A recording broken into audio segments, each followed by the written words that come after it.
Au Soudan, l'élimination des violences à l'égard des femmes, une préoccupation majeure de la gente féminine. L'espoir gagne le rang après la chute du régime d'Omar el-Béchir. Elle lance un cri de cœur.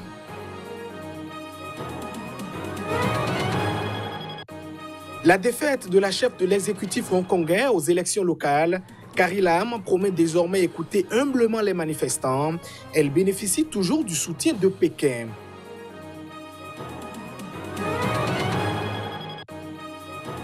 Et puis, cette alerte de l'ONU à quelques jours de la COP25, la pollution a atteint un niveau très élevé en 2018. Les pays sont conviés à faire plus d'efforts.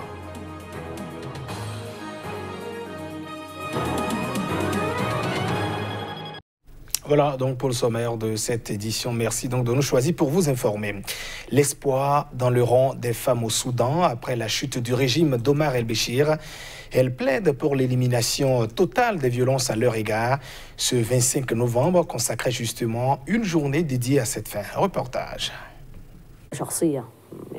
9 ans sont passés, mais Halima Abdallah ressent encore la douleur et l'humiliation due aux coups de fouet administrés sur ordre du tribunal. Elle a été condamnée en 2010 à plus de 100 coups de fouet pour consommation d'alcool. La quadragénaire, diplômée en théorie du genre, a lancé un cri de cœur lors de la journée internationale pour l'élimination de la violence à l'égard des femmes qui a été célébrée lundi. La flagellation vous détruit de l'intérieur. Depuis cet incident, je suis devenue moi-même plus violente. Je m'énerve vite et je casse des choses. Tous ces changements en moi sont apparus car j'ai été victime de violence. La société, la famille ou les parents ne nous comprennent pas. Je veux dire, nous avons des droits que nous voulons vivre. L'idée de liberté, être différent dans une société comme la société soudanaise, être différente en tant que femme aussi, votre vie devient très difficile. Durant les 30 ans de règne d'Omar el-Béchir, le Soudan a appliqué une version très rigoriste de la charia, loi islamique dont les femmes ont été parmi les grandes victimes. Sous le régime déchu, des milliers de Soudanaises ont été condamnées à de lourdes amendes et flagellées pour tenue indécente aux consommations d'alcool, selon des membres de la société civile. Et on reste toujours dans le cadre de cette célébration, celle de la Journée internationale de lutte contre les violences à l'égard des femmes. En France, le Premier ministre Édouard Philippe a clos le Grenelle contre les violences conjugales. C'était à travers un plan à forte tonalité juridique. Prise en charge psychologique des agresseurs, introduction de l'emprise dans le code pénal, renforcement du numéro 3919. La France se dote de moyens dans l'espoir de provoquer un électrochoc de nature à endiguer les violences conjugales. Le chef du gouvernement a confirmé que 360 millions d'euros sont dédiés à la lutte contre les violences faites aux femmes en une année. Grâce à l'implication de la Fédération nationale Solidarité Femmes, que je salue, il sera désormais possible de joindre le 3919 24 heures sur 24 et 7 jours sur 7. D'abord pour rompre la solitude, la peur aussi, puis pour prendre les bonnes décisions au bon moment. Nous inscrirons aussi dans le Code civil et dans le Code pénal la notion d'emprise. L'emprise conjugale, c'est la prise de possession d'un membre du couple par l'autre, une prise de possession qui s'installe de manière progressive et implacable. D'abord, le gouvernement consacrera l'année prochaine plus d'1 milliard d'euros à l'ensemble des actions en matière d'égalité entre les hommes et les femmes. Dans le cadre de cette somme, nous dédierons 360 millions à la lutte contre les violences faites aux femmes. Une femme sur 3 dans le monde a subi des violences physiques et ou sexuelles à un moment donné de sa vie, le plus souvent de la part d'un partenaire intime. Seulement 52% des femmes mariées ou en union prennent librement leurs propres décisions concernant les relations sexuelles. Plus de 200 millions de femmes et de filles ont subi une mutilation génitale féminine. Il s'impose une lutte acharnée contre ce fléau. Il y a eu élection en Guinée-Bissau, c'était dimanche dernier. Le premier tour de la présidentielle s'est donc déroulé à la régulière. C'est ce qu'a indiqué l'organe en charge de cette élection. En dépit des accusations de fraude proférées par le camp du président sortant, les premiers résultats sont donc attendus demain mercredi. Selon la commission électorale bissau-guinéenne, le premier tour de l'élection présidentielle s'est bien déroulé dimanche sur l'ensemble du territoire national. L'institution, qui assure être déterminée à tout faire dans la transparence, a fait cette annonce malgré les accusations de fraude proférées par le camp du président sortant, José Mario Vaz. Les soutiens du chef de l'État, qui brigue un second mandat, dénoncent des bourrages d'urnes dans plusieurs villes et affirment qu'ils ne reconnaîtront pas un résultat entaché d'irrégularité. Il a mis en cause le Parti africain pour l'indépendance de la Guinée et du Cap-Vert, PAIGC, la formation dominante au Parlement à laquelle il s'est confronté pendant quasiment tout son mandat. C'est faux, il n'y a pas eu de bourrage d'urnes, a objecté la commission électorale en expliquant que tout s'est fait en présence des représentants des candidats. Des échauffourées ont été signalées dans plusieurs localités, mais aucune violence majeure n'a été rapportée. Les décomptes des régions et des îles sont attendus mardi dans la capitale pour y être compilés et les résultats provisoires devraient être annoncés mercredi.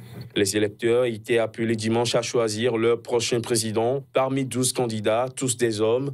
Un second tour hautement probable est prévu le 29 décembre prochain.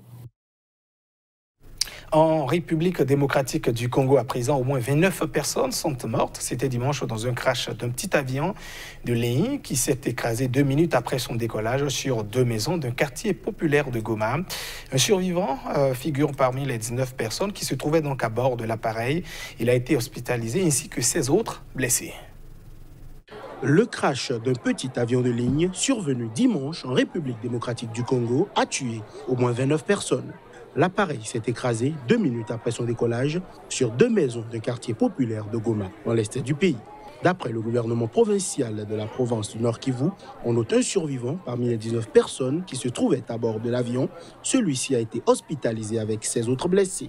Un précédent bilan du ministère des Transports du gouvernement central avait parlé de 26 morts, soit 17 passagers, 2 membres d'équipage et 7 morts au sol.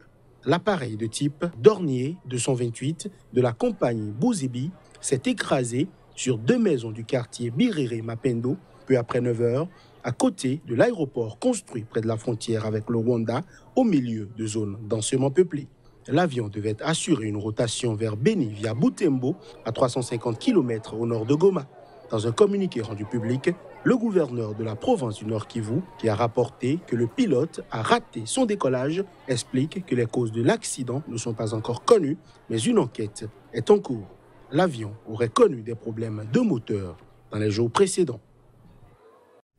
Et toujours en Afrique, bilan revu à la hausse au Kenya. Le nombre de personnes décédées dans les inondations est désormais de 52 au moins. Les pluies torrentielles à l'ouest du pays ces derniers jours sont aussi accompagnées des glissements de terrain. On voit tout cela dans ce reportage. Plus de 50 personnes ont perdu la vie dans ces inondations reconnues. Les autorités locales qui précisent par ailleurs que des ponts avaient été emportés, rendant difficile l'accès des secours dans certaines zones. Un précédent bilan établi ce week-end de sources officielles faisait état de 29 victimes dans cette région. Des hélicoptères de l'armée et de la police ont été envoyés pour faciliter les secours, avait indiqué le ministre de l'Intérieur. La Croix-Rouge kenyane a fait état de glissements de terrain massifs dans cette région, ajoutant avoir déployé des équipes sur place. Sur son compte Twitter, l'organisation a publié des photos de ses bénévoles évacuant des sinistrés dans des bacs. Le Kenya n'est pas le seul pays touché par les inondations en Afrique de l'Est.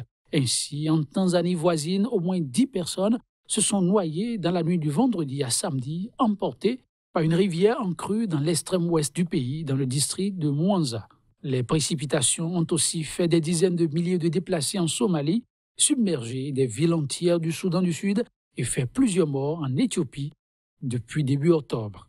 Les inondations sont un phénomène régulier dans la région, mais des scientifiques expliquent qu'un phénomène climatique centré sur l'océan Indien, d'une puissance jamais observée depuis des années, y a provoqué ces dernières semaines des pluies dévastatrices. Actuellement, les eaux bordant l'Afrique de l'Est sont plus chaudes que la normale à cette période de l'année, ce qui provoque une évaporation accrue, l'air humide qui circule vers le continent se transformant ainsi en pluie.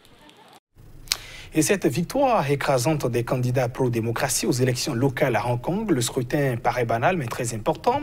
La chef de l'exécutif hongkongais, Carrie Lam, qui a essuyé ce lundi un lourd revers, a promis d'écouter désormais humblement les électeurs.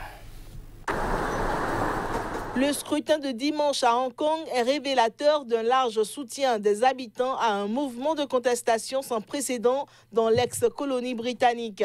L'ampleur du revers subi par les candidats pro-Pékin a surpris et sonne comme un camouflet pour les autorités chinoises, lesquelles ont cependant assuré continuer à soutenir résolument la chef de l'exécutif, Carrie Lam.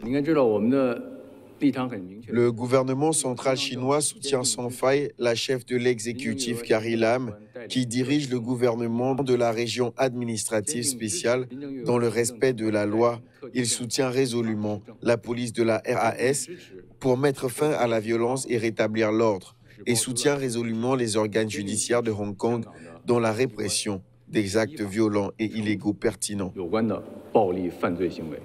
À Hong Kong, la chef de l'exécutif a déclaré que le gouvernement écoutera humblement les opinions des citoyens et y réfléchira sérieusement.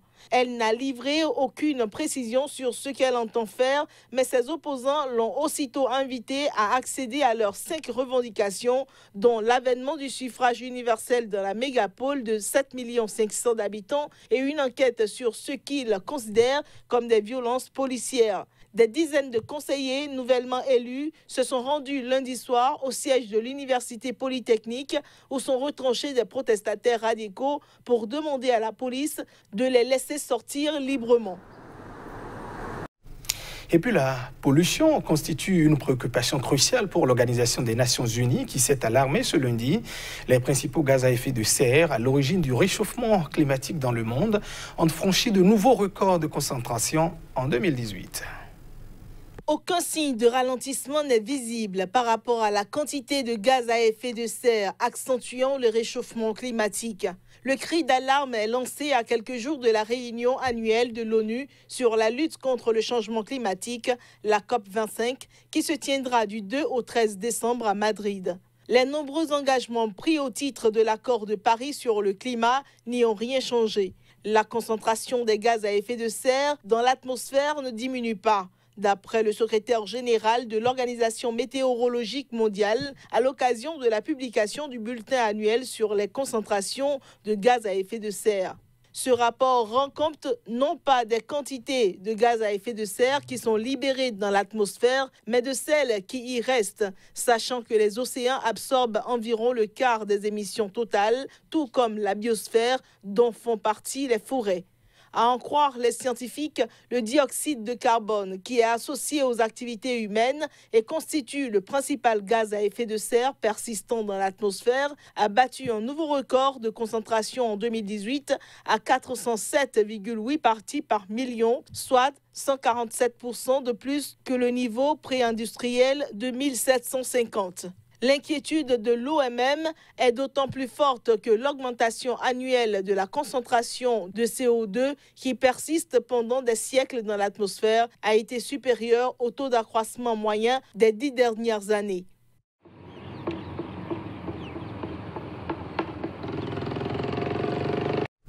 Mesdames et messieurs, c'est sur cette information que nous refermons ce journal. Merci de votre attention. Au revoir.